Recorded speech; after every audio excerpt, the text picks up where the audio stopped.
Halo teman-teman semua.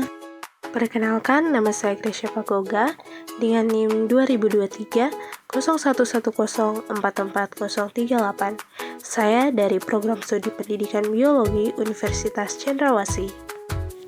Pada kesempatan kali ini, saya akan membawakan materi mengenai pembentukan sistem rangka dan otot. Oke, sebelum kita masuk ke materi utama mengenai pembentukan sistem rangka dan otot, kita simak sedikit yuk penjelasan tentang sistem rangka.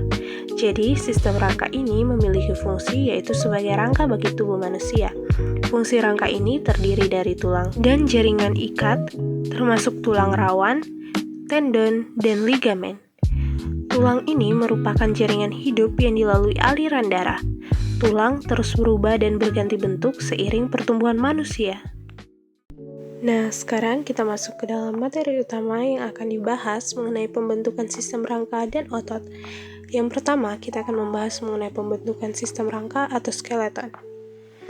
Pembentukan tulang atau yang disebut dengan osifikasi berasal dari mesoderm atau sel mesenkim. Terdapat dua cara proses osifikasi. Yang pertama yaitu osifikasi intramembranosa, yang dimana proses ini akan membentuk tulang pipi langsung dari mesenkim atau osteoblast akan mengkalsifikasi osteoid. Kemudian cara kedua yaitu osifikasi endokondral, di mana proses ini akan menggantikan model tulang rawan, misalnya tulang panjang, menciptakan pusat osifikasi primer dan sekunder dengan lempeng epifis sebagai zona pertumbuhan. Oke, berikutnya ini ada gambaran tentang pembentukan sistem rangka. Nah, teman-teman harus tahu nih bahwa tahapan kunci dalam pembentukan sebagian besar rangka aksial atau tulang belakang dan iga dalam embrio dimulai dari diferensiasi somit, khususnya komponen yang disebut dengan sklerotom. Nah, kita perhatikan pada gambar di panel B. Dapat dilihat bahwa somitnya telah berdiferensiasi, dan bagian paling bawahnya adalah sklerotom. Bagian inilah yang akan membentuk sebagian besar rangka aksial, tulang belakang, iga, dan bagian basis krani. Nah, pembentukan sklerotom ini dimulai pada awal minggu keempat. Sel-sel pada somit yang berbatasan dengan notochord dan tabung saraf atau neural tube menjadi longgar dan bermigrasi. Kelompok sel yang bermigrasi ini yang disebut dengan sklerotom. Sklerotom ini terdiri dari sel-sel mesenkim, yaitu jaringan ikat embrio yang fleksibel.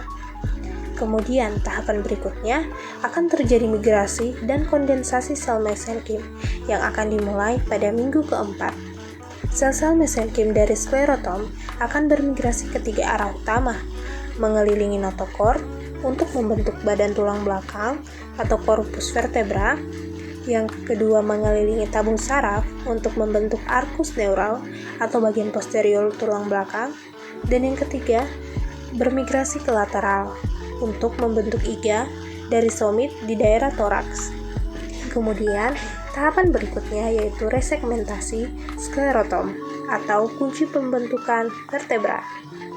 Ini adalah langkah yang paling penting dan unik, di mana setiap sklerotom yang aslinya segmental terbagi menjadi dua bagian, separuh kaudal atau bawah dan separuh sefalik atau atas. Separuh kaudal dari satu sklerotom akan menyatu dengan separuh sefalik dari sklerotom yang berada tepat di bawahnya. Hasilnya, setiap vertebra definitif atau tulang belakang dewasa tidak berasal dari satu somit tunggal, tetapi dari penggabungan dua setengah sklerotom yang berdekatan. Proses ini disebut resegmentasi. Nah, mengapa sih resegmentasi ini penting?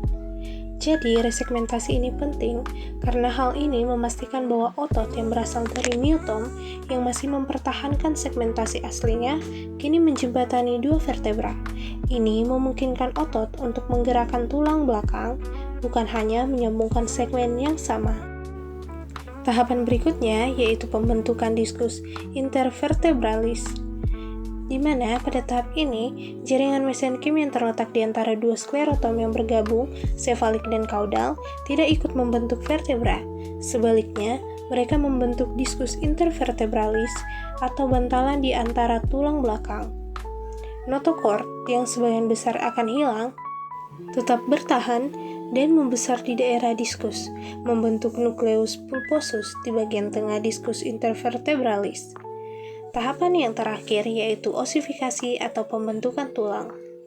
Setelah model kerangka tulang rawan terbentuk dari mesenkim sklerotom, tulang keras dibentuk melalui proses osifikasi endokondral atau pembentukan tulang dari model tulang rawan yang dimulai sekitar akhir periode embrionik atau sekitar minggu ke-8. Oke, kita lihat gambar selanjutnya, di mana gambar ini merupakan gambar yang mengilustrasikan proses fundamental dalam pembentukan dan pertumbuhan sebagian besar tulang rangka yang dikenal sebagai osifikasi endokondral atau endochondral ossification. Ini adalah proses di mana tulang rawan atau kartilago digantikan oleh tulang keras. Pertama, kita perhatikan pada gambar A. Gambar A menunjukkan kumpulan sel mesenkim. Sel mesenkim sendiri merupakan jenis jaringan ikat embrionik yang merupakan prekursor atau bakal bagi banyak jaringan, termasuk tulang dan tulang rawan. Berikutnya, pada gambar B menunjukkan gambar sel-sel mesenkim yang berkondensasi dan berdiferensiasi menjadi kondroblast atau sel pembentuk tulang rawan. Kondroblast mulai mensekresikan matriks ekstraseluler, membentuk model struktur tulang yang akan datang, seperti yang ditunjukkan pada gambar B. Seluruh struktur tulang pada tahap ini adalah tulang rawan hialin atau yang disebut dengan kartilago. Selanjutnya, gambar C. Pada gambar C menunjukkan tahapan dimulainya pembentukan tulang yang sebenarnya. Pembuluh darah yang ditunjukkan dengan garis merah akan menginvasi bagian tengah model tulang rawan. Invasi ini membawa sel-sel baru, termasuk osteoblast atau sel pembentuk tulang, ke area tersebut. Osteoblast mulai menggantikan tulang rawan yang telah mengalami kalsifikasi atau pengerasan di bagian tengah diafisis. Area di mana tulang rawan digantikan oleh tulang keras ini disebut pusat osifikasi primer, ditandai dengan area hitam. Sementara itu, sel-sel tulang rawan atau kondrosit di tingkat ujung atau epifis terus berlipat ganda, memungkinkan tulang bertambah panjang. Gambar terakhir yaitu gambar D. Gambar D menunjukkan tulang keras yang telah sepenuhnya menggantikan tulang rawan di bagian tengah, membentuk sumsum tulang di rongga medular. Pusat osifikasi yang serupa muncul di ujung-ujung tulang. Proses ini terjadi setelah kelahiran dan membentuk epifis tulang. Jaringan tulang rawan yang tersisa di antara pusat osifikasi primer dan sekunder disebut lempeng pertumbuhan. Lempeng ini yang akan menjadi kunci pertumbuhan panjang tulang. Tulang rawan di zona ini terus tumbuh dan kemudian digantikan oleh tulang. Proses ini berlanjut hingga akhir masa pubertas, di mana lempeng pertumbuhan menutup dan pertumbuhan panjang tulang terhenti. Oke, yang berikutnya kita akan membahas mengenai pembentukan endoskeleton atau rangka dalam. Endoskeleton yang terdiri dari tulang rawan berasal dari mesoderm melalui diferensiasi mesenkim. Pembentukannya terjadi melalui dua proses. Proses pertama yaitu osifikasi endokondral, di mana proses ini akan mengganti model tulang rawan, misalnya tulang panjang. Dan proses yang kedua yaitu osifikasi intramembran, di mana proses ini terjadi langsung dari mesenkim, misalnya tulang tengkorak. Rangka ini dibagi menjadi skeleton aksial, yang terdiri dari sumbu tubuh, dan skeleton apendikular yang terdiri dari anggota gerak. Kita perhatikan gambar ini. Endoskeleton dibagi menjadi dua jenis, yaitu skeleton aksial yang terdiri dari tengkorak atau kranium, badan, dan ekor, dan skeleton apendikular yang terdiri dari tulang anggota badan. Selanjutnya, kita akan membahas sistem otot dan pembentukannya yang disebut dengan myogenesis. Otot sendiri memiliki fungsi untuk menghasilkan gerakan melalui kontraksi. Jaringan otot berasal dari lapisan tengah embrio, yaitu mesoderm. Sel-sel mesoderm berkembang menjadi myoblast yang kemudian membentuk serat otot. Sebagian besar otot rangka atau otot tubuh dan anggota gerak berasal dari mesoderm paraksial atau myotom somit, sementara otot polos atau dinding organ dalam dan otot jantung berasal dari mesoderm lateral. Selanjutnya, tahapan pembentukan otot. Proses pembentukan otot atau yang disebut dengan myogenesis dimulai dari sel-sel prekursor myotom atau somit. Sel-sel ini berdiferensiasi menjadi mioblas. Mioblas kemudian berproliferasi dan pada otot rangka mengalami fusi atau penyatuan, membentuk struktur berinti banyak yang disebut miotub. Miotub ini lalu menjalani pematangan dengan mensintesis miofibril atau protein kontraktil untuk menjadi serat otot matang. Sel satelit ditinggalkan untuk fungsi regenerasi. Berikutnya, kita lihat gambaran dari tahapan pembentukan otot atau yang disebut dengan miogenesis. Gambar tersebut menunjukkan evolusi somit dari tahap awal hingga terbentuknya miotom yang berfungsi. Pada gambar A, memperlihatkan tahap somit awal. Pada tahap awal, somit masih merupakan massa sel padat. Somit kemudian berdiferensiasi menjadi 3 regio utama, yang dapat dilihat pada gambar B, yaitu yang pertama ada sklerotom, bagian bawah menghasilkan tulang belakang, dermaton, bagian atas yang menghasilkan dermis kulit punggung, dan miotom, lapisan di bawah dermatom, yang menghasilkan otot rangka. Berikutnya, gambar B. Pada gambar B menunjukkan tahapan pembentukan sel otot primer. Pada tahap ini, sel-sel yang akan menjadi otot mulai bermigrasi dan berdiferensiasi. Sel-sel ini bermigrasi secara lateral menuju dinding tubuh dan rongga intraembrionik. Mereka akan membentuk otot-otot di anggota gerak, lengan, dan kaki, dinding tubuh, abdomen dan dada, dan beberapa otot lidah. Sel-sel ini tetap berada di posisi dorsal atau dekat tabung saraf dan akan membentuk otot-otot di punggung. Pada gambar B, terdapat garis hijau. Garis hijau ini menunjukkan perbatasan somatic lateral atau lateral somatic frontier. Garis hijau ini memisahkan dua daerah. Yang pertama daerah primaksial atau proksimal berasal dari somit itu sendiri atau dorsomedial. Dan yang kedua daerah abaksial atau abaksial berasal dari sel-sel somit yang bermigrasi ke lamina lateral mesoder atau ventrolateral. Selanjutnya pada gambar C. Gambar C menunjukkan tahapan diferensiasi miotom. Gambar C menunjukkan bahwa miotom yang belum sepenuhnya terdefinisi kini terletak di antara dermatom dan sklerotom yang telah bermigrasi. Sel-sel otot mulai berkondensasi dan memanjang, bersiap untuk membentuk serabut otot. Selanjutnya, gambar D. Gambar ini menunjukkan tahap miotom terbentuk penuh. Pada tahap ini, miotom telah berkembang menjadi lapisan sel yang lebih tebal dan terorganisir, yang ditandai dengan warna coklat. Sel-sel dalam miotom disebut mioblas akan menyatu membentuk serabut otot atau muscle fibers dan membentuk otot rangka segmental. Miotom mempertahankan segmentasi atau pembagian yang sama dengan somit asalnya. Inilah mengapa setiap kelompok otot di tubuh diinervasi atau dipersarafi oleh saraf spinal yang berasal dari segmen yang sesuai. Kita beralih ke gambar selanjutnya. Gambar ini menampilkan embrio pada tahap awal perkembangan dengan fokus pada massa sel bakal otot atau miotom yang ditandai dengan warna merah. Miotom ini adalah turunan dari somit dan somitomer atau bakal somit di area kepala. Tahap pertama yaitu miotom aksial atau sumbu tubuh. Miotom yang berada di sepanjang sumbu tubuh embrio dibagi berdasarkan regio yang pada akhirnya akan membentuk otot rangka tubuh. Yang pertama, miotom occipital atau occipital myotoms, terletak di area kepala atau tengkuk. Miotom ini sebagian besar bermigrasi ke anterior dan membentuk otot-otot di lidah. Yang kedua, miotom cervical atau cervical myotoms, terletak di area leher ditandai C1. Membentuk otot-otot leher dan beberapa otot yang bergerak ke lengan, seperti otot diafragma. Yang ketiga, miotom toraks atau thoracic myotoms, terletak di area dada, dimulai T1.